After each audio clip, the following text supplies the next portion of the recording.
Hey, good morning. How you doing? Just thought I'd check in on the first morning after my first cycle of chemo, round 2 this time. And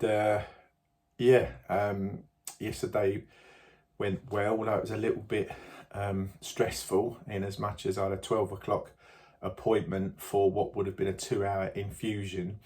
But because of all my heart issues last time, I think they just wanted to make sure that I didn't go into the chemo with AFib, so they wanted to do an ECG. And the nurse didn't seem to know how to use the ECG machine, so that took an hour, where an ECG normally takes about 10 minutes.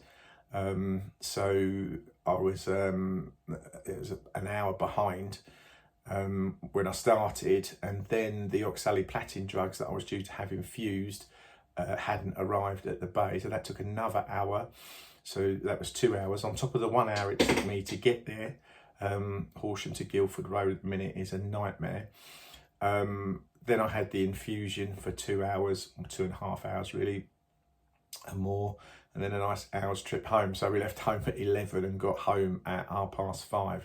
So it was a bit of an exhausting day before you've had any drugs or anything. Yesterday I felt all right, really, quite remarkably. The only thing was that the oxaliplatin dose has gone to 85 milligrams per metre square to 135, which is massive. And so the symptoms of being touching anything cold are massively heightened. Last time they were there, but not so bad. This time it's really literally even cold carpet on my feet without my slippers on.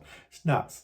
But yeah, so that's really noticeable, kind of being sensitive to the cold. That's why I'm sat here in my pajamas with my dressing gown on, hat on. I've got gloves on so I can touch my keyboard and mouse and all of that kind of stuff.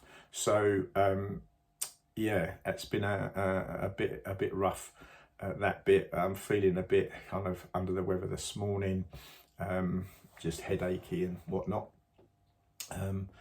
but confident that these drugs, I have to take 1,050 milligrams of the other drug in tablets in the morning, and then another 1,050 in the evening.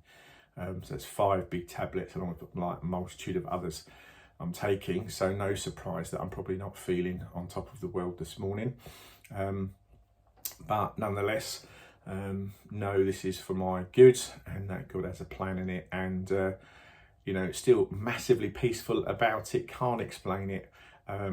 It's, you know, I'm tired, I'm feeling a little bit under the weather, but totally at peace, not concerned, knowing the goodness of God in all of this as always, and confident that we'll get through it together. I want the best of Jesus and the best of medicine. So that's where I'm at the minute. Yeah, I'll keep you posted. Thanks so much for watching.